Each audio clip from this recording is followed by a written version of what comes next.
오늘 우리가 논의할 주제는 문화적 지구화 한류의 사례가 되겠습니다. 지구화는 세계화의 다른 말이 되겠습니다.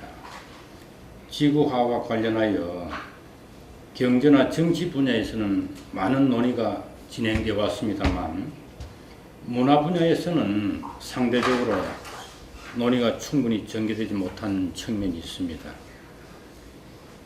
지구화가 무엇인가 하는 문제에 대해 다양한 정의들이 있습니다만 어떤 식으로 정의하든 물자와 생활 양식과 사고 방식이 뒤섞이는 현상을 가리킨다고 할 수 있습니다. 왜 이런 지구화 현상이 벌어지고 있는가 하는 문제에 대해서는 경제적 논리 하나만으로 설명하려는 이론이 있는가 하면 경제적 논리를 포함한 사회적, 문화적, 정치적 요인들이 복합적으로 작용한다는 이론도 있습니다. 오늘 양종의 교수님이 문화적 지구화를 둘러싼 여러 문제들에 대해 좋은 말씀을 해 주시겠습니다. 오늘 이렇게 초대해 주셔서 감사하고, 근데 이게 사진까지 찍는 줄 몰랐습니다. 제가 부탁받기로는 무슨 새로운 이론을 제출하거나 새로운 논문보다는 이 전체 주제와 관련된 문화적 지구화에 대해서 전반적으로 좀 리뷰하는 이런 부분을 해주면 좋겠다, 이런 얘기를 들었습니다. 그래서 제 논문 앞부분에는 상당히 장황하게 문화적 지구화에 관한 이론을 많이 논의를 했습니다. 그리고 이 문화적 지구화의 하나의 사례로서 최근 많이 논의되고 있는 한류를 하나의 사례로 드리고 있습니다. 제가 한류를 좀 연구한 경험이 있어서 한류라고 하는 것이 문화적 지구화의 아주 특별한 사례이고 중요한 사례라고 생각되었기 때문에 문화적 지구화와 같이 한류 사례를 살펴보도록 하겠습니다. 우선 문화적 지구화 이론에 관해서 다 알려진 사실입니다만 간단히 요약을 해본다고 한다면은 우선 지구화, 아까 지구화와 세계가 같은 말이라고 말씀하셨는데 같은 말은 말입니다. 근데 글로벌리제이션이라는 말을 세계화로 번역하느냐 지구화로 번역하느냐 약간 좀 차이가 있으리라 생각을 합니다. 왜냐하면은 세계화라고 말할 때 세계라는 말은 보통 월드라는 말을 번역한 말인데 그 말에는 이제 사람이 만든 그 세계란 말이고 자연현상은 포함이 안 된 것으로 보통 생각이 듭니다. 근데 글로벌이라고 말할 때는 이제 자연, 지구화라는 말이 포함되어 있기 때문에 그래서 굳이 세계화라는 말 대신에 지구화라는 말을 사용하려고 합니다.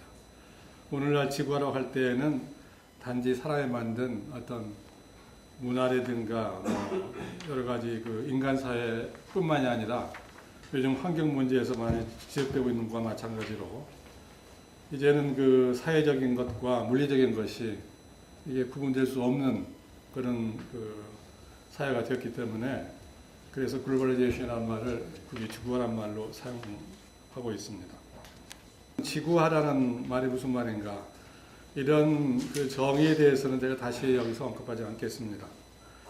다만 지구화가 언제 일어났고 왜 일어났는가에 대해서 많은 이론이 있는데 예를 들면은 월러스타인 같은 사람은 자본주의 논리가 지구화의 기본적인 논리다 이런 주장을 하고 있고 그 이후로 자본주의라고 하는 경제 체제가 지구화를 추진하는 중요한 세력이라는 그런 이론들이 많이 있습니다.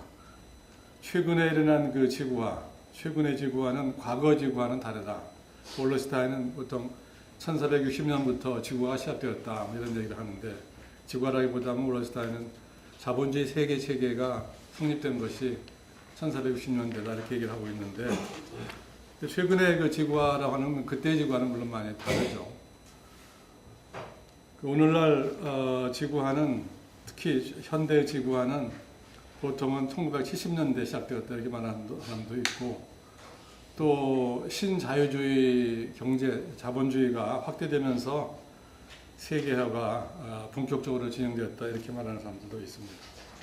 특히 문화적 지구화를 말할 때에는 보통 제국주의와 관련해서 많이 논의를 합니다. 제국주의는 정치적 제국주의도 있고 또 문화적 경제적 제국주의도 있습니다만 보통 제국주의 하면은 한 나라가 다른 나라를 정치적으로 지배하고 정복하고 그래서 식민주의를 만드는 그런 현상을 많이 정치적으로 얘기를 합니다만 경제적으로도 제국주의는 많이 논의되고 있습니다. 경제적 제국주의는 보통은 미디어 관련해서 대중매체가 다른 한 나라의 문화가 다른 나라 문화에 대해서 지배적인 위치에 있다든가 또는 대체한다든가 이런 현상을 보통 많이 얘기를 하고 있습니다. 오늘날은 그 문화적 제국주의가 다른 제국주의에 비해서 지배적인 제국주의 하나의 그 현상으로 많이 논의되고 있습니다. 이 제국주의가 현대에도 존재한다. 왜 존재하는가?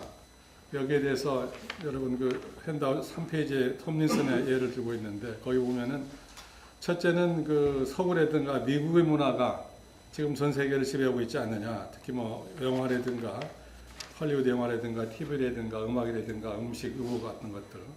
우리도 다 지금 서구식의 의복을 옷을 입고 하는 그 마찬가지로 그런 것들 수 있고 두 번째는 그 서구 제국주의가 오랫동안 후진국을 정치적 경제적으로 지배를 했고 이 과정에서 지구화에 강력한 기반을 제공했다. 문화적으로도 이런 그 정치적 경제적 지배가 문화적 지배의 기반이 되었다 이렇게 말할 수가 있겠습니다.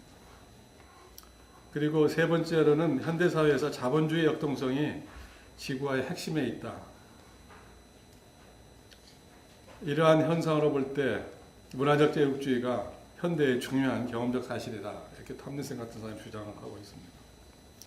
오늘날 그 대중매체는 물론 그 대중매체가 한동안은 굉장히 중요한 그 문화의 흐름에 중요한 매체였지만 오늘날 들어와가지고는 그 대중매체보다는 소위 SNS라든가 또 양방향 그 미디어라든가 새로운 그 기술 발전에 의한 커뮤니케이션에 의해서 대중매체의 어떤 그 지배적인 중요성이 더해지고 있다. 여전히 물론 문화 전달 매체로서 중요하고 있지만 대중매체가 가지고 있는 지배적인 위치 또는 지배하는 위치로서의 대중매체의 중요성은 많이 줄어들고 있다 이렇게 말할 수가 있겠습니다.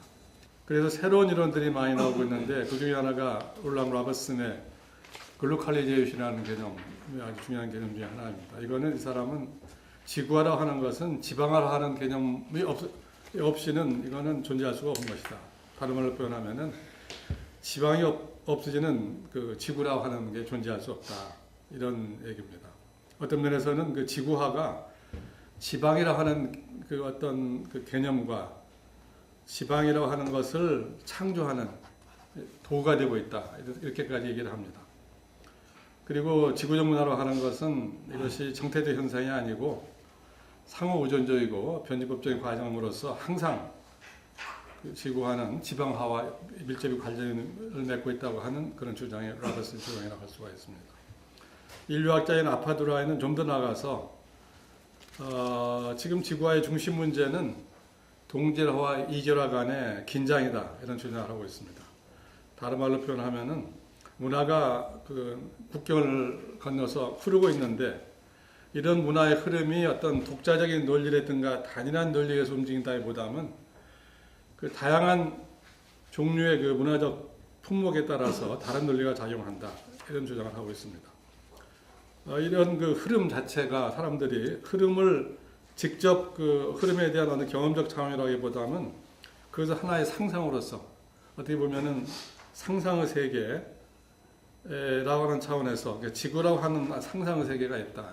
일종의 그 이미지 인더 커뮤니티라고 할 수 있는 이런 차원에서 지구화를 간주를 하고 있습니다. 이 문화적 지구화에 대한 또 다른 그 비판 중에 하나는 그 문화적 제국주의 이론에서 나온 것처럼 지배적인 문화가 세계 문화를 지배할 것이다. 여기에 대한 반론으로서 피터스 같은 사람은 네드레빈 피터스 같은 사람은 문화가 그 지배적인 문화가 동질적인 문화로서 세계를 지배하기보다는 문화가 서로 흐르고 만나다 보면은 혼종화가 일어난다. 문화적 혼종화를 주장을 합니다. 문화의 흐름이라는 것은 유동적이고 비결정적이고 개방적이기 때문에 어느 한 문화가 지배한다고 볼 수도 없고 또 동질화된 그런 세계 문화가 나타난다고 볼 수가 없다. 항상 문화는 혼종적이다. 어느 나라 문화도 이것이 그 아주 순수하게 옛날부터 내려온 문화는 없다. 항상 그 섞인 문화다. 이런 이제 주장을 하고 있습니다. 그 문화를 받아들이는 사람이 그대로 받아들이기보다는 나름대로 그걸 변화시킨다든가 또는 맞게 고친다든가 때에 따라서는 그 문화의 그 유입에 대한 저항을 한다든가 이런 그 반응 형태가 중요하다. 뭐 이런 입장도 있습니다. 문화적 지구가 일어난다고 한다면 어떤 결과를 초래할 것인가? 여기에 대해 사람들이 세계 사회라든가 연결망 사회라든가 뭐 세계 체계, 지구 사회, 지구 체계 이런 얘기를 많이 하고 있습니다. 그렇지만 그 문화가 세계가 하나의 동질화된 문화가 될 것이다. 이렇게 주장하는 사람들 많지 않습니다. 대개는 문화적 양극화가 일어나거나 아니면은 문화적 혼종화가 일어날 것이다. 이런 주장이 많이 있습니다. 그 양극화에 일어나는 대표적인 학자로는 정치학자 헌팅턴의 문화 충돌론이라든가 또는 사이드 오리엔탈리즘 같은 유명한 이론도 있고 벤자민 바버 같은 사람은 문화적 양극화가 일어날 것이다. 이건 종교적 근본주의라든가 이런 차원에서 이런 얘기를 하는 사람도 있습니다. 문화가 경험적으로 동질화되거나 하나 문화가 지구 전체를 전체에 퍼지거나 이러지는 않겠지만 그렇지만 사람들이 의식의 차원에서는 이제는 지구라고 하나의 문화를 전제로 할 것이다. 이런 주장을 하고 있습니다. 한류라고 하는 문제에 들어가서 아까도 말씀드렸습니다만 왜 한류가 문화적 지구에 중요한가 하면은 한류라고 하는 것은 뭐 여러분이 되게 아시겠지만 우리나라 대중문화가 90년대 후반에 그 일본이라든가 중국, 대만에서 인기를 끌게 되고 지금은 거의 전 세계에서 우리나라 TV 드라마라든가 또는 K-pop 같은 그 대중 음악이 많은 사람의 인기를 끌고 있습니다. 그런 현상을 그 한류라고 보통 얘기를 많이 하는데 그러면은 이러한 그 한류가 문화적 지구와는 어떤 관계가 있는가? 그리고 한류가 어떻게 전개되었는가 하는 것을 간단히 살펴보면서 그 한류가 가지고 있는 문화적 지구화에 대한 함의를 마지막으로 살펴볼까 합니다. 우리나라 그 대중문화가 발달된 과정을 보면은 우리나라는 90년대 중반까지도 문화에 대한 정부의 관점이라 할까 입장은 굉장히 열악한 것이었습니다. 우리나라는 90년대 중반까지 그 문화에 대한 검열이 있었고 그 다음에 우리나라 국민들의 해외 자유여행이 불가능했고 또 우리나라 대중문화는 굉장히 열악한 형편이었습니다. 특히 우리나라는 일본의 대중문화 수입을 금지했을 뿐만 아니라 외국의 문화 수입에 대해 굉장히 부정적인 그런 측면이 많이 있었죠. 그리고 문화에 대한 어떤 투자도 많지 않았는데 그것은 정부에서 문화산업을 보호한다는 그런 명목하에 대기업이라든가 대자본의 투자를 제한했기 때문입니다.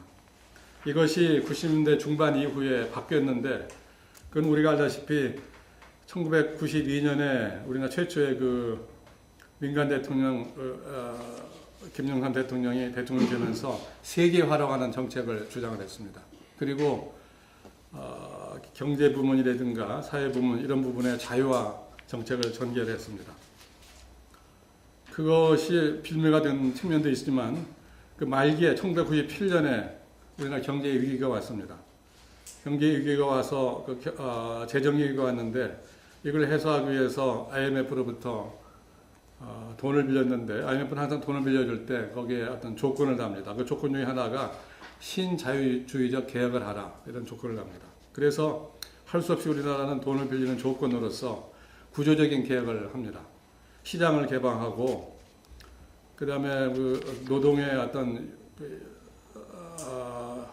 융통성 이런 것들, 이런 그 구조적인 개혁을 하게 되는데 이 과정에서 문화적으로도 큰 영향을 미치게 됩니다. 그러니까 대기업이 문화 산업에 투자할 수 있게 되고, 그 다음에 검열이 없어지고 해외 외국 대중문화의 수입도 전부 자유화되고 89년에는 일부 우리나라 국민들의 해외여행 자유화도 다 시행됩니다.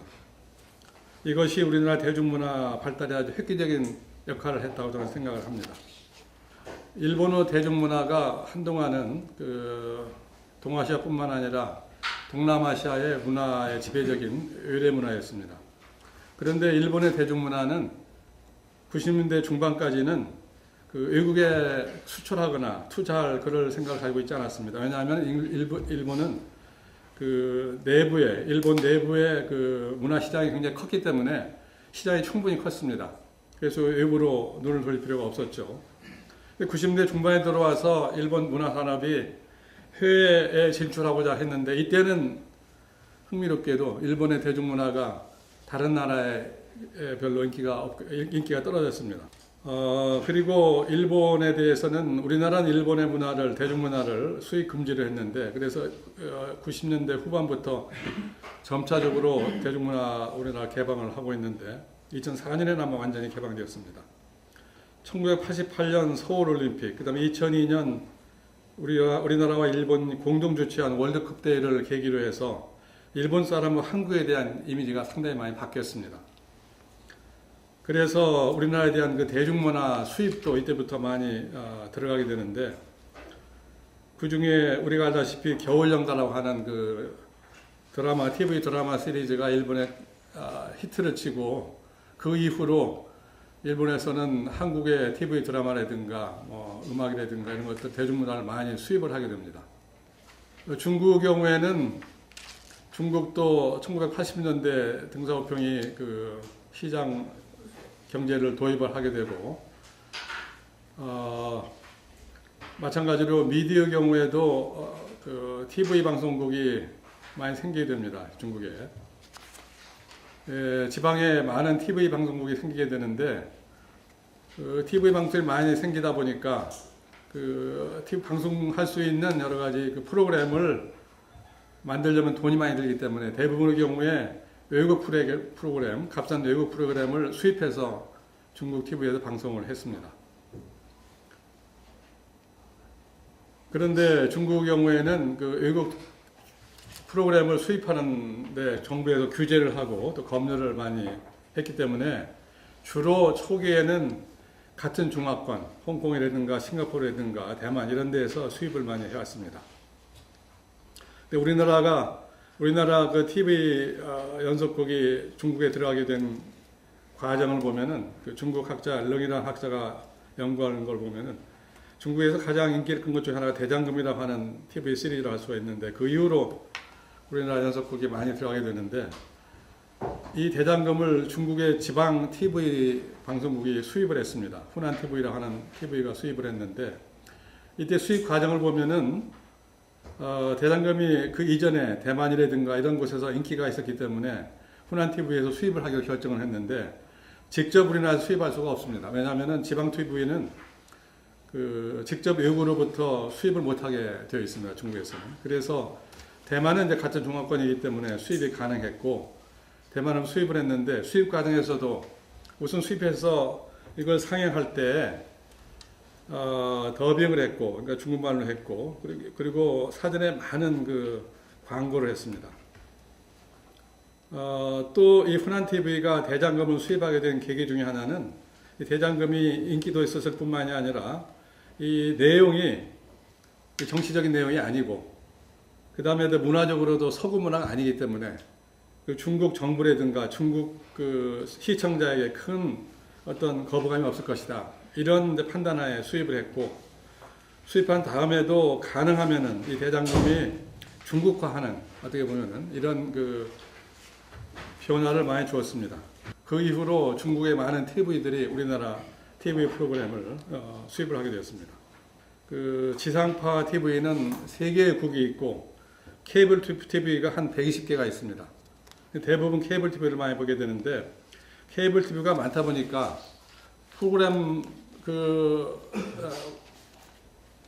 를 제작할 수 있는 여력이 많지 않습니다. 왜냐하면은 대만의 경우에 보면은 어떤 그 프로그램이 인기가 굉장히 높다 하는 경우에도 그 시청자의 2 내지 3%밖에는 안 됩니다. 시청률이.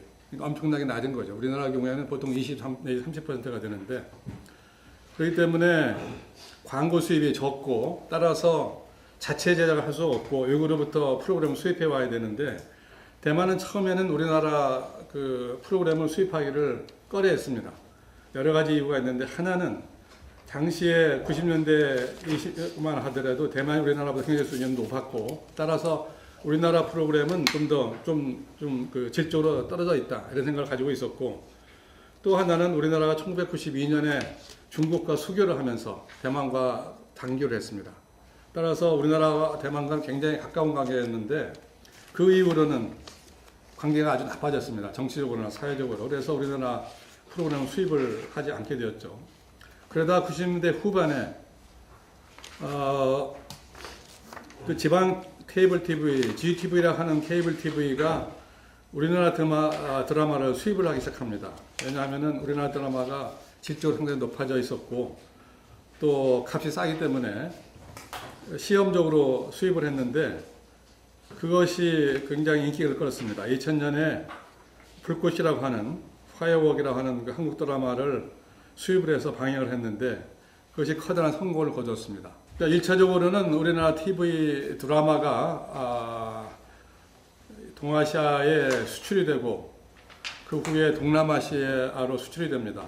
베트남이라든가 필리핀이라든가 인도네시아, 태국 이런 수출이 되고, 점점 더 나중에 중동이라든가 또는 유럽까지 이 드라마가 인기를 끌게 되는데, 시청자들이 많이 생기게 되는데, 드라마 이후에 2010년도쯤부터는 드라마와 마찬가지 다른 많은 대중문화들이 외국으로 흘러들어가게 되는데, 특히 한국의 음악이, 그러니까 대중음악이 인기를 끌게 됩니다. 그래서 2010년 이후에는 그 TV 드라마가 중요한 어떤 외국의 한류의 주류 품목이라기보다는 한국 대중음악이 중요한 그 품목이 되는데, 2010년을 기점으로 해서 우리는 보통 그 제2의 한류다, 이런 얘기를 많이 합니다. 정부에서는 제3의 한류 이런 얘기를 많이 합니다만은, 2010년을 기점으로 해서 이전을 제1의 한류, 이후를 제2단계 한류 이런 얘기를 많이 합니다. 그 2단계 한류의 특징은, 그러니까 그 대중문화에, 외국으로 수출되는 대중문화의 품목이 많이 늘었다는 것하고, 그 다음에 수출되는 그 대상 국가가 범위가 전 세계적으로 확대되었다는 이런 차원에서 중요한 그 차이가 있습니다. 그러면 왜 그 동아시아 국가들이 우리나라 TV 드라마를 좋아하는가? 이유를 보면은 주로 이제 일본의 중년 여성들이 많이 본다. 그리고 옛날에 향수 때문에 많이 본다. 그러니까 우리나라 그 겨울연가 보면은 그 스토리가 굉장히 그 흐름이 느리고, 어떻게 보면은 로맨틱한 그런 내용인데, 이런 내용들이 옛날 일본의 어떤 그 남녀 간의 관계를 나타내는, 따라서 일본 중년 여성들이 자기 어린 시절을 회상하면서 그런 향수 때문에 많이 본다, 뭐 이런 대답들을 많이 하고 있습니다. 우리나라 드라마에서 근대 서구 문화의 요소를 많이 발견하고 있다. 중국은 아직도 서구 문화가 들어오는 것에 대해서 거부감이 있기 때문에 우리나라 문화를 통해서 그 중국 시청자들이 서구 문화 요소들을 많이 즐기고 있다, 이렇게 볼 수가 있습니다. 대만의 경우에는 우리나라하고 대만이 문화 수준이라든가 경제 수준이 비슷하기 때문에 우리나라와 대만 간의 문화적인 공통성이랄까, 생활 수준의 공통성, 이런 것 때문에 호감을 가지고 있다, 뭐 이런 대답들을 많이 하고 있습니다. 제2단계 한류에 들어가게 되면은, 이제 2010년 정도를 이제 기점으로 해서 제2단계 한류라고 얘기를 할 수 있는데, 2011년에 무역협회에서 조사한 결과를 보면은, 아시아에서는 약 40%의 그 응답자들이 한국의 대중문화를 경험을 했다. 이런 대답을 하고 있고, 그 다음에 러시아라든가 남미라든가 이런 경우에는 약 20 내지 30%, 서구, 미국, 그 다음에 캐나다, 오스트레일리아 이런 나라들은 약 10 내지 20%가 한류를 경험한 것으로 나타나고 있습니다. 특히 그 한국의 대중음악은 TV와는 달리 어떤 상업적인 노력을 통해서라기보다는 주로 사회 연결망 서비스, 소위 SNS, 그러니까 페이스북이라든가 트위터라든가 이런 걸 통해서 전파되었다 하는 점에서 큰 차이가 있습니다. 다시 말하면은 어떤 상업적인 목적을 위해서 기업에 의해서 문화가 외국으로 수출된다기보다는 수용자들이 자발적으로 SNS를 통해서 수용을 했다. 다시 말하면 풀뿌리 문화 수용이다. 이렇게 얘기할 수 있겠습니다. 여기서 제가 주목하고 있는 건 한국 드라마인데, 왜냐하면은 대중음악은 우리나라 대중음악의 경우에 우리나라 대중음악 외국에 인기 있는 이유도 뭐 여기 여러 가지 이유가 있습니다만은 우리나라 지금 그 대중음악을 만드는 회사에서는 이 음악을 만들 때 그 수출을 전제를 하고 있습니다. 그래서 우리가 알다시피 그 걸그룹이라든가 또는 여러 가지 그룹들을 훈련을 시킬 때 5년, 10년씩 훈련시킬 때 외국어를 다 교육시키고 댄스 교육시키고 그다음에 그들이 부르는 음악을 작곡할 때에도 세계 유명한 작곡가들을 모아서 한 2주 정도를 합숙을 하면서 외국 사람들이 좋아하는 음악을 만들어서 하고 있습니다. 근데 한국의 드라마는 그 내용이 아무래도 한국 사람의 일상적인 내용이 많이 들어가 있습니다. 근데 그러니까 한국 드라마는 서구 드라마보다 더 현실적이고 또 감정을 잘 다룬다. 그 다음에 한국의 낭만적 코미디, 멜로드라마에서 볼 수 있는 구식의 사랑 이야기가 낭만주의가 완전히 사라진 서구 대중문화에 식상한 여성 시청자들에게 호소력이 있다. 한국 드라마가 특히 왜 그걸 보는가 그 이유를 보면은 여러 나라 시청자들이 제시하는 이유들이 조금씩 다릅니다. 다만 우리가 여기서 하나의 공통점을 찾는다고 한다면은 그 나라 시청자들이 자기 나라 문화에서 부족한 것을 한국 대중문화에 찾는다. 이렇게 볼 수가 있겠습니다. 이 논문에서 저는 지구화의 다른 차원들, 특히 지구적 자본주의가 어떻게 문화적 지구화에 영향을 줬는가를 보여주기로 했다. 보다 자세히 말하면 지난 20년 동안의 한류의 전개 과정을 분석함으로써 아파두라의 의미에서 지구적 문화 풍경이 어떻게 형성되었는가를 분석하려 했다. 한류는 이 점에서 볼 때 다음과 같은 독특한 특징을 가진 흥미있는 현상이다. 첫째, 주변에서 중심으로 문화가 흐른 경우는 역사적으로 매우 드물다. 근데 우리나라는 아직은 이제 중심국가라 할 수가 없죠. 근데 우리나라 문화가 중심국가, 서구라든가 미국으로 흘렀다고 하는 것이 하나 중요한 그 특징이다. 그리고 또 한류는 자발적으로, 상황 의존적으로 강요된 부가 없이 한류는 발생했다 하는 것도 이제 중요한 특징으로 볼 수 있겠습니다. 둘째, 한류는 자본주의 확장은 강요된 일부가 아닐지 모르지만 자본주의적 경제변동, 특히 자본주의 경제의 지구화 없이는 존재하지 않았을 것이다. 지구적 자본주의는 각국의 문화시장을 개방하고 신자유주의 이데올로기를 전파하며 국경을 넘어 문화가 자유롭게 흐를 수 있도록 하는 국제기구를 설립함으로써 한류에 필요한 하부 구조를 제공하였다. 셋째, 한류는 완전히 서구적이지도 않고 그렇다고 완전히 전통적이지 않은 문화적 콘텐츠를 전파한다. 한류가 전하는 문화적 콘텐츠는 혼종 문화로 경유될 수 있는데 디지털 문화와 아날로그 문화를 혼합하고 근대 문화와 전통 문화를 혼합하고 서구 문화와 동양 문화를 혼합한다. 어떤 의미에서 한류는 그것을 구성하는 어떤 한 요소로 환원할 수 없는 그 자신의 독특한 문화다. 넷째, 한류는 지구적 자본주의, 혼종 문화, 그리고 첨단 기술, 특히 정보통신 기술이 특별하게 조합된 산물이다. 이들 가운데 어느 하나라도 없었다면 한류는 존재하지 않았을 것이다. 이 특징들은 앞으로 출현할 혹은 출현하고 있는 지구적 문화 풍경의 많은 점을 공유할 것이다.